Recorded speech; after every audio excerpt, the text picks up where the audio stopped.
Hi everyone, Chris Tuck here, filming from the car in Brighton because I have struggled all week to do this vlog on Sarah Sharif because how I've been feeling. But today I am filming about childhood abuse that happens behind closed doors, how prevalent it is, and how we need to take action now based on all of the knowledge and the lived experience that we already have. So, Sarah Sharif, 10-year-old girl who was tortured, abused, and murdered by her father, and complicit in this was the stepmother and the uncle. So, if you don't know about this case, it's been all over the news. And the sentencing of these three individuals has happened this week as well. Just in case you are listening to this, watching this, this is happening, has happened in December 2024, the sentencing. So Sarah's father, Irfan, is from Pakistan. He has a history of violence to previous partners. The first year of Sarah's life, she spent 2 episodes in foster care. She was placed in her father's custody and lived with the stepmom because of things that happened between Irfan and Sarah's biological mother. Sarah's uncle moved in with Irfan and the stepmother. So there's 3 adults in the house and there are 6 children in the house. Now, neighbours heard noises from the house on different occasions, but nothing was really done about it. They did report it, but nothing was really done, as I will share with you. Baynash, the stepmother, and Candela, another relative, WhatsApps showed the abuse that was happening behind closed doors through the messages that they shared via their WhatsApp. Now, they should have reported the abuse that was going on within the family home to the police, but they didn't. So there's our first bit of learning. If you actually see, hear, witness any kind of abuse that goes on behind closed doors, you have a duty to report it. Full stop. The school started to see bruising on Sarah, but then she started to wear a hijab to cover it up. So, again, another learning from this story is we can't hide behind ethnicity, race, or class. There is no reason, no excuse, none whatsoever to hide behind the fact that abuse is happening and we need to call it out in order to better protect children. So the school contacted Surrey County Council, who interviewed the parents and Sarah about the bruising. But 6 days later, Surrey County Council contacted the school to tell them that no further action needed to be taken, but they should still continue to monitor Sarah. Now, when Sarah got a bruise on her cheek, the stepmom went to the school and she was very defensive about it, and she said to the school that the bruising had been caused by a pen. When the school broke up for a holiday, Irfan, the father, sent an email to the school to say he was pulling Sarah out of school to homeschool her. The family then moved out of the flat that they were living in into a bigger home, Now, because there's now more space for the family, you would think that any kind of abuse that was happening would now peter out because of the different living circumstances. Now, the neighbours said that the family were friendly and seemed happy. The children, when they played outside of the house, made lots of noise, were laughing, were just carrying on like a normal family. However, when the children went inside the home, everything was completely silent. They didn't hear normal children's life behind closed doors. And there was an escalation of abuse against Sarah. One of the neighbours at the back of the gardens heard a scream one day, but nothing else. Now, there was evidence that Sarah was being beaten with a cricket bat, a metal pole, that she had been burnt and bitten over a long period of time. The neighbours said that Sarah, and the school said that Sarah was a smiley, joyous child. She would sing, she would dance, she was just really a lovely little girl. No one suspected the torture that was happening to Sarah. Now, Sarah had written lots of notes to her family, her dad, her stepmom, her uncle, saying that she loved them. This shows how normalised the abuse and torture that was happening to Sarah had become. And this is why we don't often hear from children and young people about the abuse that is happening behind closed doors, because they don't know any different. They don't know that it is abuse.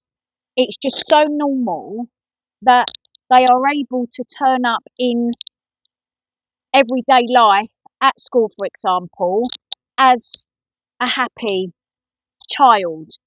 Not all children, because I certainly didn't when the abuse of me was happening behind closed doors, but we can mask and we can act like a normal, happy, healthy child.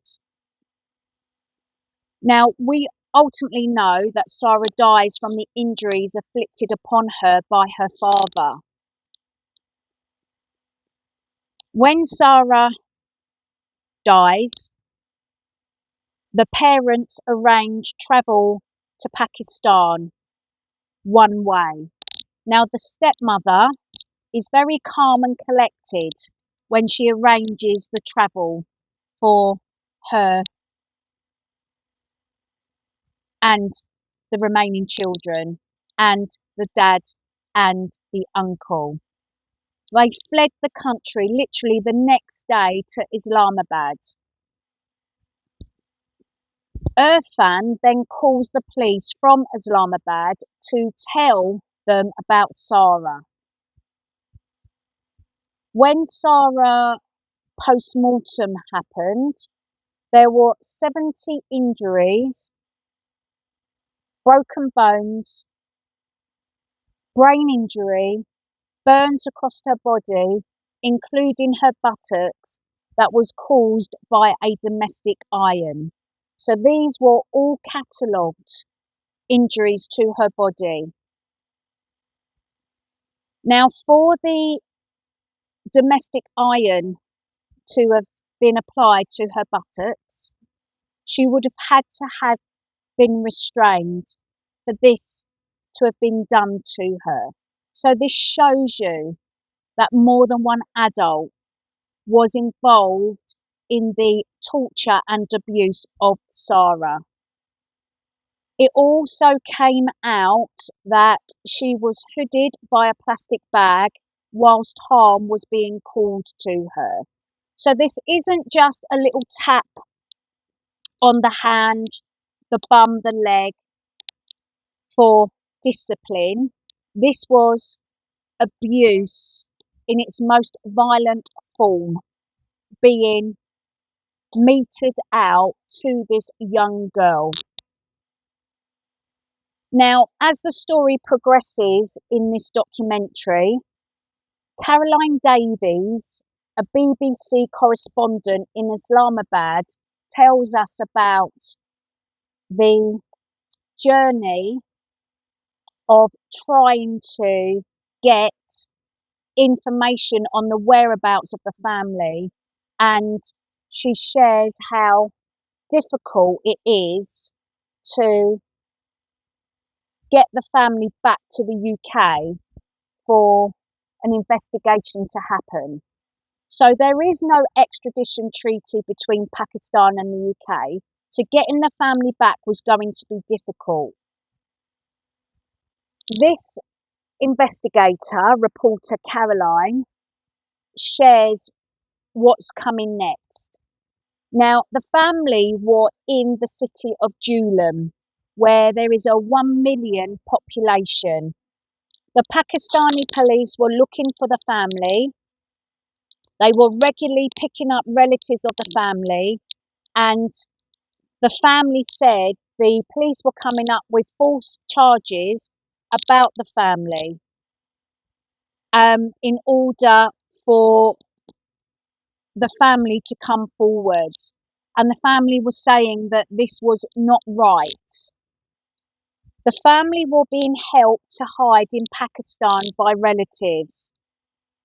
Caroline had interviewed the grandfather, and he said it was an accident and the family had fled England because of the trauma of the death of Sarah, and that the adults were not thinking straight. The family had returned to Pakistan out of fear. Now, on the 6th of September 23, a video was sent to the BBC from the dad and the stepmum, and they said, and this is a quote, "Sarah's death was an incident. Our family in Pakistan are severely affected by all that is going on, harassing my extended family. The police are registering fake cases against these people to put pressure on them. My main concern is that the Pakistani police will torture or kill us. That is why we have gone into hiding." So this statement was from Irfan and the stepmother. Now, the police did find the children at the grandfather's, and they took the children, whilst the 3 adults had fled and were hiding. Now, the adults decided to fly back to Gatwick, and this is where they were arrested by the police on the plane when they arrived back at Gatwick. They seemed very cooperative until they were interviewed, and then it was no comment, no comment.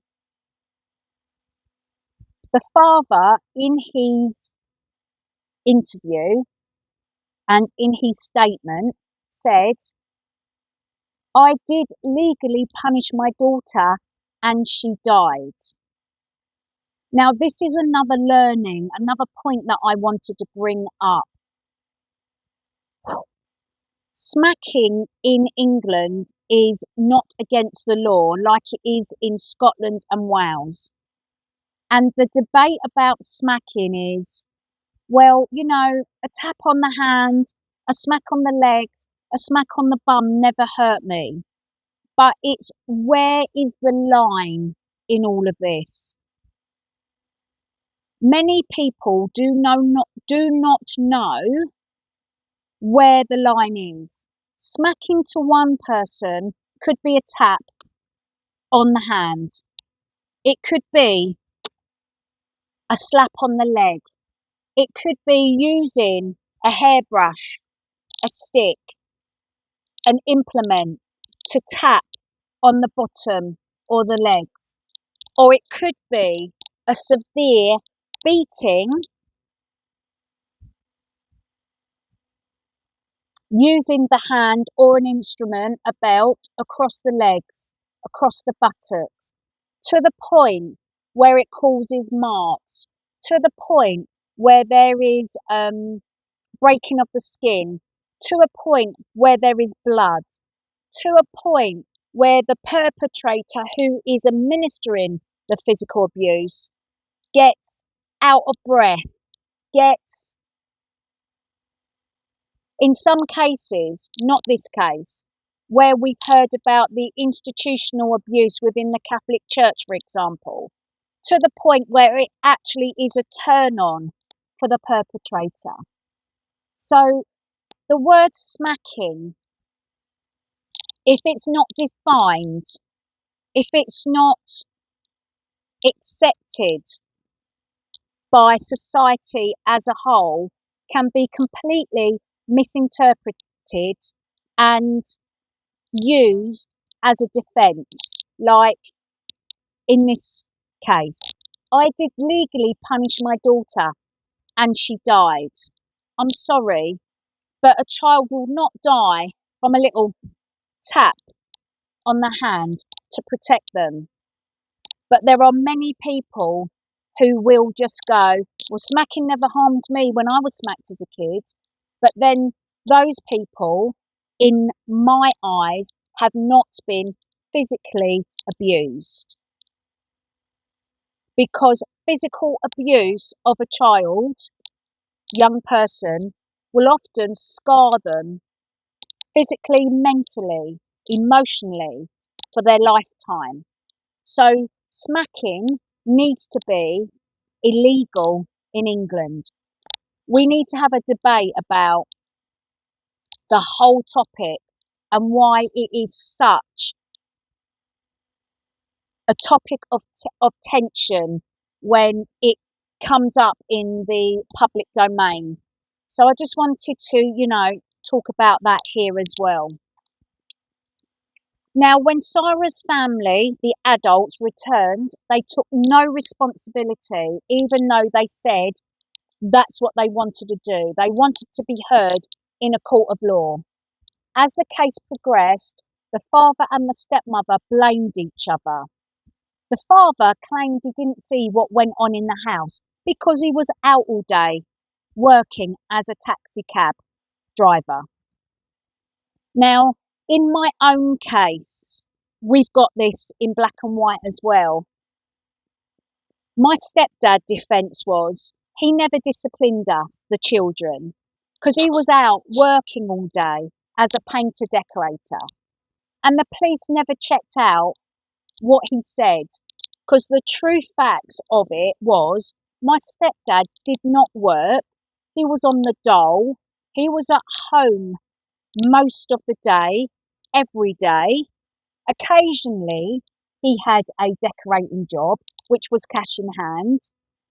That man was at home all of the time, and he was the one dishing out the abuse to my mum and to all of the children when he felt like it.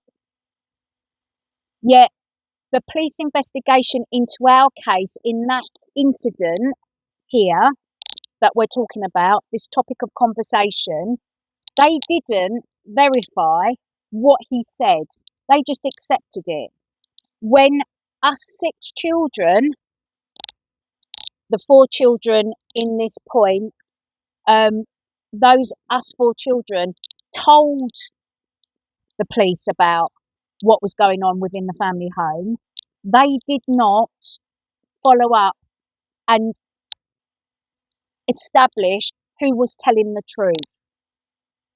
So Irfan then admitted what he had said in his phone call and in the note that he left behind before he fled to Islamabad was true. He confessed to all types of physical abuse that he enacted on Sarah. He said he never meant to cause serious harm or to kill Sarah. But the stepmom and the uncle denied any involvement. Now, after the 10-week trial, the dad and the stepmom were found guilty of murder. The uncle was found guilty of causing or allowing a death of a child. The judge said that Sarah had suffered years of neglect, frequent assault and torture. The father was given a life sentence with a minimum term of 40 years. The stepmum was given life sentence with a minimum term of 33 years. And the uncle was given 16 years. Now, Surrey County Council gave a statement. They said they cannot comment until the independent safeguarding review concludes, and a complete picture cannot be understood until that had all taken place.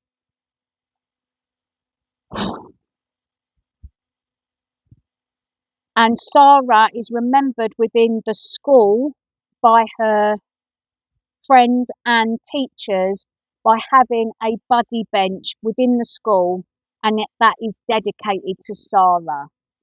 So I truly hope that this young girl's life is not in vain, and when the serious case review is done about how she was let down by the statutory services, that it is laid bare and connected back to all of the other case reviews, to the inquiry into child sexual abuse and their recommendations, and into the national review into abuse within the family home environment that took place in 2024 as well. So I am going to finish here on this particular conversation, but I just want to say rest in peace, Sarah Sharif, and I hope that your perpetrators get their comeuppance, and I truly hope that change happens because of the death, because of your torture, and that I hope your pain and suffering has not gone by without something drastically changing in this country, like the implementation of a child protection authority, like the establishment of a child protection minister. So I'm going to now go. I'm doing some filming today in Brighton about what goes on behind closed doors and what needs to change. So please drop me any comments underneath this video, and also get in touch if I can bring to life anything that you're working on within this field of child sexual abuse, abuse in general, exploitation, the impact of everyday living because you've gone through this stuff, and also the independent inquiry into child sexual abuse. Okay, thank you for listening, and I'll speak to you soon. Bye for now, everyone.